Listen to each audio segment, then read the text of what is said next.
پنځلسمه سپاره اتلسم رکو سوره کهف شپږم رکو. پنځلسمه سپاره اتلسم رکو سوره کهف شپږم رکو. بسم الله الرحمن الرحیم. وَاضْرِبْ لَهُمْ مَثَلَ الْحَيَاةِ الدُّنْيَا.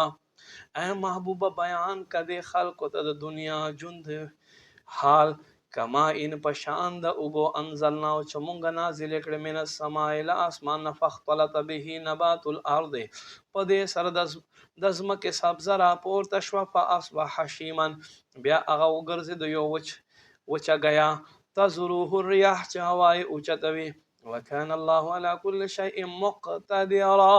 الله هر یو شی په قابو کې دی. المال والبنون زینة الحیات الدنیا. مال او اولادنا دا د دنیا د جون سنگار دے. والباقیات الصالحات باقی پاتا کی دن کی خینے کیانے دے خیر عند ربک دستار پنیز باندے غرا ثوابا ازروی سب و خیر عملا او ازروی خ امید. ويوم نسير الجبال پکم ورس چې مونږ غرونه روان کو تر الارض بارزتن تب ګوري چې زمکه به بالکل کلاو شوی وحشرناهم فلم نغادر منهم احد. مونږ به دا ټول را پورته کو او په دې کې به یو هم مونږ نه پرېږدو. وعرضوا على ربك صفا دا ټول به د ستا رب په حضور صف تړلی وي ولاړ وي. لقد جئتمونا ضرور بتا سمون خواته راځئ کما خلقناکم اول مره څنګه چې مونږ تاسو اول ځل پیدا کړي وای.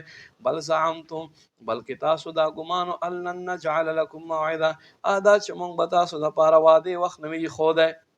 ووضع الکتاب عمل نامه به کېښودلی شي فتر المجرمین تو به ګورې مجرمانو ته مشفقین چې دوی به یریږي مما فیه هغه څه چې په دې عمل نامه کې لیکلی شي ویقولون دی یا ویلتنا های زمونږ خرابی مال هذا الکتاب څه چل دی کتاب لا یغادر صغیرة ولا کبیره نه دې پرېښوده یو وړکوټی شي او نه یو لوی شي الا احصا مگر هغه راوچت کړی په شمارلو سره. ووجدوا ما عملوا حاضرا دوی به پیدا کړي هغه څه چې دوی عملونه کړي وي دوی تر مخه. ولا یظلم ربک احدا او ستا رب په چا باندې په چا یو باندې هم ظلم نه کوي.